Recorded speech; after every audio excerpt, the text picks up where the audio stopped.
आऊज़ बिल्लाहि मिनश शैतानिर रजीम बिस्मिल्लाहिर रहमानिर रहीम। मेरे मोहतरम प्यारे दोस्तों, मेरे YouTube चैनल दीनी बातें विद परवेज़ अहमद में आपका खैर मकदम है। और सिर्फ 5 मिनट का मदरसा कुरान व हदीस की रोशनी में, इस सिलसिले में दोस्तों ये मेरी 25वीं वीडियो है। तो आइए स्टार्ट करते हैं। सिर्फ 5 मिनट का मदरसा कुरान व हदीस की रोशनी में 25 मुहर्रमुल हराम। नंबर 1, इस्लामी तारीख। हजरत इसहाक अलैहिस्सलातु वस्सलाम की पैदाइश। हजरत इसहाक अलैहिस्सलाम की विलादत बासआदत अल्लाह ताला की एक बड़ी निशानी है, क्योंकि उनकी पैदाइश ऐसे वक्त में हुई जबकि उनके वालिद हजरत इब्राहीम अलैहिस्सलाम की उम्र 100 साल और उनकी वालिदा हजरत सारा की उम्र 90 साल हो चुकी थी। हालांकि आम तौर पर इस उम्र में औलाद नहीं होती है। जब फरिश्तों ने उनकी पैदाइश की खुशखबरी दी तो दोनों हैरत व ताज्जुब में पड़ गए, मगर फरिश्तों ने यकीन दिलाया और कहा, आप नाउम्मीद मत हो। चुनांचे अल्लाह ताला के हुक्म से इसहाक अलैहिस्सलाम पैदा हुए। उसी साल हजरत इब्राहीम अलैहिस्सलाम व हजरत इस्माईल अलैहिस्सलाम ने बैतुल्लाह की तामीर फरमाई थी। ये हजरत इस्माईल अलैहिस्सलाम से 14 साल छोटे थे। 60 साल की उम्र में हजरत इब्राहीम अलैहिस्सलाम ने अपने भतीजे की लड़की से उनकी शादी कराई। उनके 2 लड़के पैदा हुए, एक का नाम ईसू और दूसरे का नाम याकूब था। नंबर 2, अल्लाह की कुदरत। शक्ल व सूरत का मुख्तलिफ होना।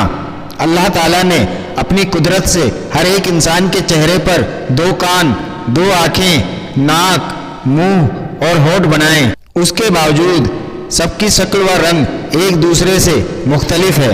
हर मुल्क, खित्ते या नस्ल के लोगों की शक्ल व सूरत दूसरी जगह के रहने वालों से बिल्कुल जुदा है। यहाँ तक कि एक ही माँ बाप से पैदा होने वाली औलाद के दरमियान शक्ल व सूरत और रंग में भी फर्क होता है। फिर मर्द व औरत की शक्ल व जिस्म की बनावट भी अलग होती है। गर्ज इंसानों के दरमियान शक्ल व सूरत और रंग व नस्ल का अलग अलग होना अल्लाह की कुदरत की अजीम निशानी है। नंबर 3, एक फर्ज के बारे में। रुकू व सजदा अच्छी तरह करना। रसूलुल्लाह सल्लल्लाहु अलैहि वसल्लम ने फरमाया, बदतरीन चोरी करने वाला वह शख्स है जो नमाज में से चोरी कर लेता है। सहाबा ने अर्ज किया, या रसूलल्लाह, आदमी नमाज में किस तरह चोरी कर लेता है? इरशाद फरमाया, वह रुकू और सजदा अच्छी तरह नहीं करता। खुलासा, रुकू और सजदा अच्छी तरह ना करने को हुजूर सल्लल्लाहु अलैहि वसल्लम ने चोरी बताया है, इसलिए इनको अच्छी तरह इत्मीनान से अदा करना जरूरी है।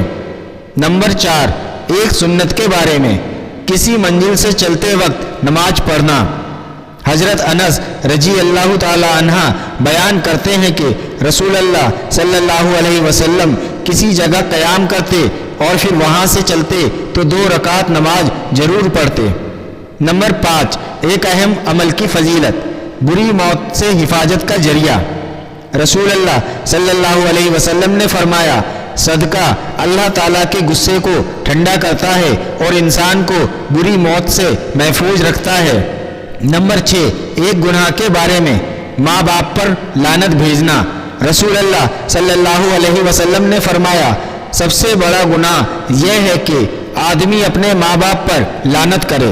अर्ज किया गया, ए अल्लाह के रसूल, कोई अपने माँ बाप पर लानत कैसे भेज सकता है? फरमाया, इस तरह के जब किसी के माँ बाप को बुरा भला कहेगा तो वह भी उसके माँ बाप को बुरा भला कहेगा।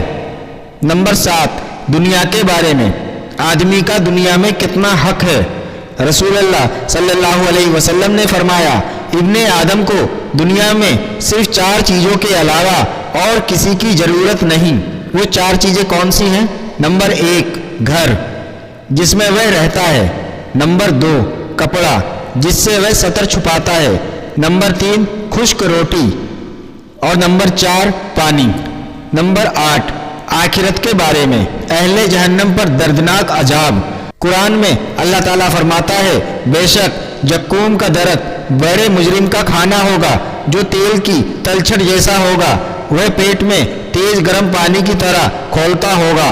कहा जाएगा, उस गुनहगार को पकड़ लो और घसीटते हुए दोजख के बीच में ले जाओ।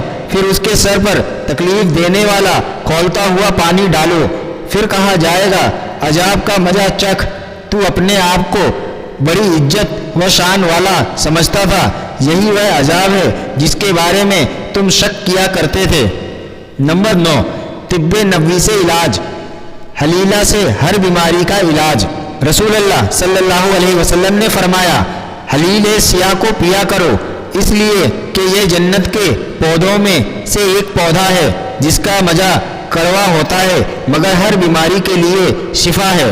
نوٹ: حلیل سیاہ کو ہندی میں کالی ہرڑ کہتے ہیں، جسے سل پر گھس کر پیتے ہیں۔ یہ قبض کو ختم کرتی ہے اور بعدی بواسیر میں مفید ہے۔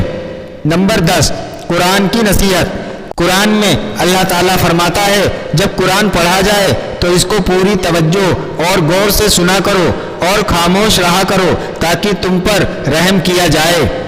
تو میرے پیارے محترم بزرگوں اور دوستوں، امید کرتا ہوں پہلے کی ویڈیوز کی طرح یہ والی ویڈیو بھی آپ کو پسند آ رہی ہے۔ اگر آپ کو یہ ویڈیو پسند آ رہی ہے تو پلیز اسے لائک ضرور کر دیں، اور اگر آپ میرے چینل پہ نئے ہیں تو اس کو سبسکرائب بھی ضرور کر لیں تاکہ آئندہ آنے والی ایسی ہی ویڈیوز آپ تک پہنچتی رہے۔ اور اس ویڈیو کو اپنے دوستوں اور اپنے گھر والوں کو بھی ضرور فارورڈ کریں تاکہ وہ لوگ بھی اس سے سبق حاصل کر سکیں۔ ملتے ہیں اگلی ویڈیو میں کسی نئے ٹاپک کے ساتھ، تب تک کے لیے اپنا اور اپنی فیملی کا دھیان رکھیے۔ اللہ حافظ۔ Thanks for watching.